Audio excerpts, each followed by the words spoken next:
किसान भाइयों, इस वीडियो में जो खाद के बारे में आज आपको बताने वाला हूँ, यह खाद आप सिर्फ गेहूं की फसल में यूज़ नहीं कर सकते। इसका उपयोग आप गेहूं की फसल में, धान की फसल में, गन्ने की फसल में, मटरे की फसल में और भी आपकी जो फसलें रह गई हैं जैसे कि आलू की फसल है, आलू की फसल में भी आप इसका उपयोग कर सकते हैं। किसान भाइयों, आपकी जितनी भी फसलें हैं सभी फसलों में आप इस खाद का उपयोग कर सकते हैं। और यदि इसका उपयोग आप अपनी किसी भी फसल में करते हैं तो जो उत्पादन आपने लास्ट ईयर लिया था उस उत्पादन से लगभग 15 से लेकर 20% तक आपका जो उत्पादन है वह बढ़ करके निकलेगा। इसलिए किसान भाइयों, आपको इसका उपयोग ज़रूर करना चाहिए।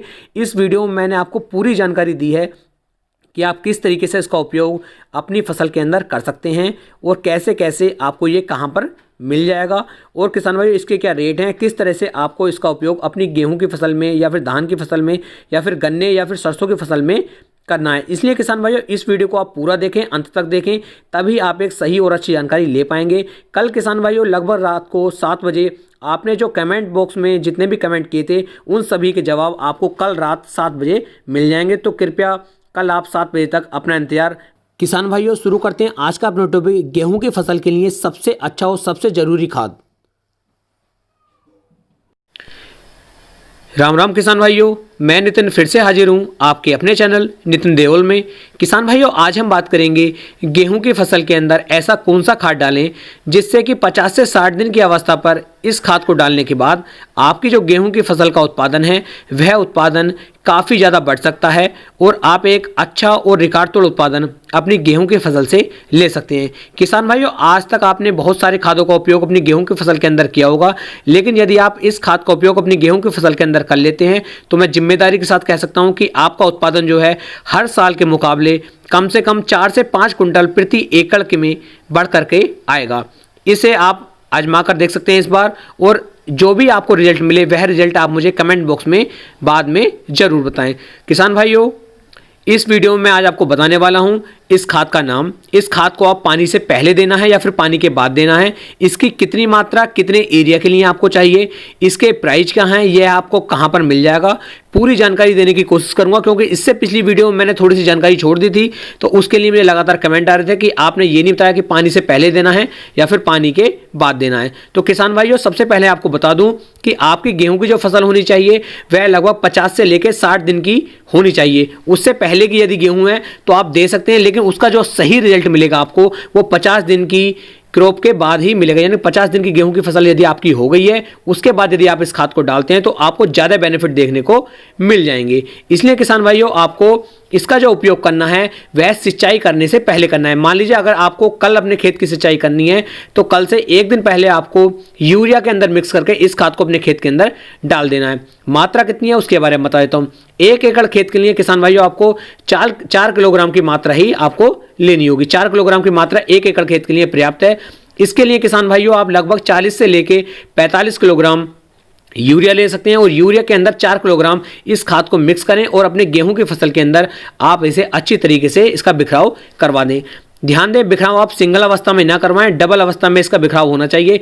एक बार पूर्व से पश्चिम और एक बार उत्तर से दक्षिण की तरफ, यानी कि 2 बार में आपका जो खाद है वह पूरे खेत में बिखरना चाहिए। उसके बाद ही किसान भाइयों आपको अपने खेत की सिंचाई करनी है। बात करता हूं इसके रेट की। इसके रेट क्या होंगे तो इसके जो प्राइस हैं वह लगभग 600 से लेकर 650 रुपये के आसपास आपको यह 4 किलोग्राम खाद मिल जाता है। यदि आप इस कंपनी के अलावा किसी और कंपनी का यही खाद लेते हैं तो आपको लगभग 350 से लेकर 400 रुपये के आसपास भी यह खाद मिल जाएगा। बात कर लेते हैं यह खाद कौन सा है। तो किसान भाइयों, इस खाद का नाम है टेक्नोजेड।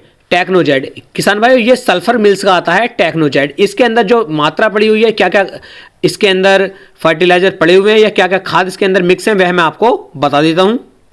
किसान भाइयों, इसके अंदर 67% यानी कि 67% तो इसके अंदर सल्फर डाला हुआ है और 14% इसके अंदर जिंक डाला हुआ है। यानी कि सल्फर और जिंक दोनों ही इसके अंदर मिक्स दिए गए हैं। 67% आपकी सल्फर और 14% आपकी जिंक, ये दोनों इसके अंदर मिक्स हैं। और इस समय पर किसान भाइयों हमारी गेहूं की फसल के अंदर इसकी आवश्यकता बहुत ज़्यादा होती है। अब आप कैसे पता लगाएंगे कि आपकी गेहूं की फसल के अंदर इनकी आवश्यकता है भी या नहीं। ऐसा नहीं है कि आपने मैंने बता दिया और आपने ये डाल दिया। अब पहले आपको चेक करना है कि आपकी गेहूं की फसल के अंदर इसकी आवश्यकता है या नहीं। बात करते हैं जिंक की, जिंक का पता क्या चलेगा किसान भाई। जिंक को हम हिंदी में बोलते हैं जस्ता।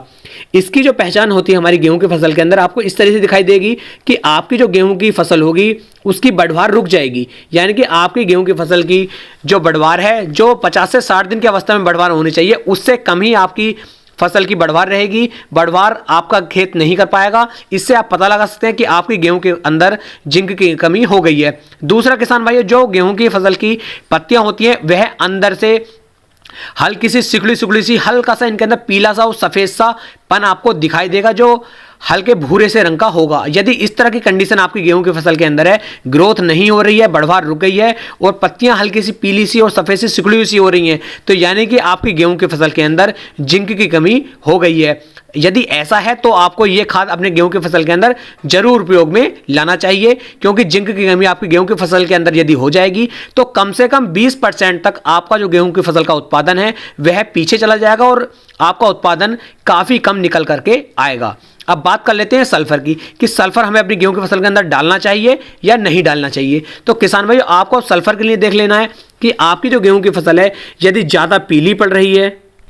किसान भाई सल्फर के बारे में बात कर लेते हैं। सल्फर एक ऐसा तत्व है, यदि आप सल्फर का उपयोग अपनी गेहूं की फसल के अंदर करते हैं तो इससे आपकी गेहूं की फसल के अंदर टिलरिंग तो होकर चलती ही चलती है, इसके साथ साथ हमारी गेहूं की फसल की जो ग्रोथ होती है, ग्रोथ बहुत तेजी के साथ होती है। आपकी फसल जो हल्की पीली पड़ रही होती है, पीली पड़ना बंद हो जाती है, बिल्कुल हरी आपकी फसल रहती है, हरा भरा आपका पौधा दिखाई देगा और आपका खेत जो होगा उसकी ग्रोथ बहुत तेजी के साथ होती रहेगी और आपकी गेहूं की फसल के अंदर जो दाने होंगे यह काफ़ी अच्छी तरीके से भर करके आएंगे और आपका पूरा खेत जो है सभी खेतों के मुकाबले ज़्यादा अच्छा दिखाई देगा। इसलिए किसान भाइयों आपको सल्फर का उपयोग भी अपनी गेहूं की फसल के अंदर कर सकते हैं। और जो मैं आपको बता रहा हूं, जो सल्फर मिल्स का ये प्रोडक्ट है, जो टेक्नोजेट के बारे में आपको बता रहा हूं, इसके अंदर दोनों ही चीज़ें दी गई हैं, जो 67% में और आपका 14% में दी गई हैं। इस तरह से आप किसान भाइयों टेक्नोजेट का उपयोग 4 किलोग्राम प्रति एकड़ के हिसाब से कर सकते हैं। 40 से 45 किलोग्राम यूरिया के अंदर मिक्स करें और सिंचाई से पहले आपको इसके डाल देना है। किसान भाइयों यदि आपको ये थोड़ा महंगा लग रहा है तो आप इसकी जगह अभिमन्यु को आता है मोनोजिंक, उसके अंदर भी किसान भाइयों सल्फर और जिंक दोनों ही मिक्स दिए गए हैं, लेकिन उसके अंदर इन दोनों की मात्रा जो है थोड़ी सी कम है। आप उसका उपयोग भी कर सकते हैं। यदि मैं उसकी रेंज की बात करूं तो उसकी जो रेंज है वह लगभग 350 के आसपास आपको एक पैकेट उसका 4 किलोग्राम का मिल जाता है। उसका उपयोग भी आप इसी तरीके से अपनी गेहूं की फसल के अंदर कर सकते हैं। टेक्नोजेट जो है इसके अंदर मात्रा थोड़ी ज़्यादा दी गई है और जो अभिमन्यु का है उसके अंदर मात्रा थोड़ी कम की गई है, लेकिन दोनों का रिजल्ट काफ़ी अच्छा आपको देखने को मिल जाएगा। उम्मीद है मैं आपको एक सही और अच्छी जानकारी दे पाया हूं। यदि वीडियो पसंद आई हो तो वीडियो को लाइक, कमेंट और शेयर जरूर करें। हो सके तो अपने भाई के चैनल को सब्सक्राइब कर लें। फिर मिलेंगे एक नई वीडियो में एक नई जानकारी के साथ। तब तक के लिए राम राम जी।